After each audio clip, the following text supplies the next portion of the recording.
Ngake ngaba nomngani owayemdala kumina elingana nobaba ongizalayo nje ngqo.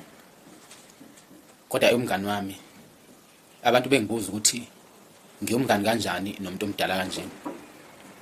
Nami ngangingazi ukuthi ngizophendula ngithini ngoba lo baba wayengikhonze kakhulu. Wayengikhonze okudlula yonke into ongayithanda emhlabeni. Wayengithanda okudlula ngisho izingane zakhe uqobo. Wayengipha into yokugcina anayo engiphi. Wayethi mayefuna ukuthuma umuntu abize ethume mina. Wayethi noma ethenga mhlambe engithume airtime eyenze leyo airtime ukuthi ibe mbili, enye kuzobe yakhe bese kuthi enye kube yami. Ethi mayizodla ebize mina edle nami. Yayingidide kakhulu lento ayenza lo baba lona. Wakuzuma kumsholoza yayingidide lento lena ukuthi kwakudalwa yini ukuthi lo yamuntu engithande ngale yandlela. Ngoba ayikho into enhle ngake ngayenza futhi ayikho into enhle engangiyengimenzele yona.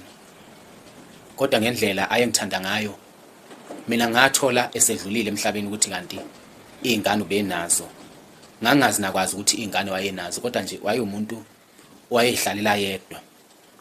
Isikhathi esiningi ke wayesichitha nami ngoba ngangeke ngimvakashele ngihlale naye. Kanjalo futhi naye wayengivakashele ehlale nami. Abantu bengakholwa ukuthi laba bantu laba babangani kanjani ekubeni behlukene kangaka ngokweminyaka.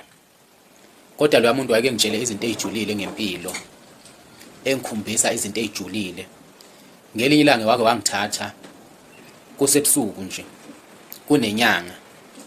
Kwakuyisikhumbuzo ke senkosi inyanga yezulu. Ngaleyo nyanga leyo wasengithatha ke nje ebusuku ethi khonto afuna ungitshengisa yona. Wase sekhombe isibhakabhakeni engikhombisa inyanga. Wathi angibukisise lenyanga lena wasengibuza ukuthi ngibonani kule nyanga le. Ngase ngithi mina ngibona umuntu ogqoka isigqoko. Uthi lo muntu ombonayo ugqoka isigqoko laphana uShembe, inkosi inyanga yezulu. Uthi lento oyibona laphana ibonwa yithi kuphela, abekho abanye abantu futhi abayibonayo. Njengoba sibuka nje silapha abantu basemhlabeni abayiboni. Abantu basemhlabeni bayibonela inyanga nje ejwayelekile. Kodwa yimi nawe kuphela njengoba silana nje esibonayo ukuthi lapha enyangeni khona uShembe inyanga yezulu.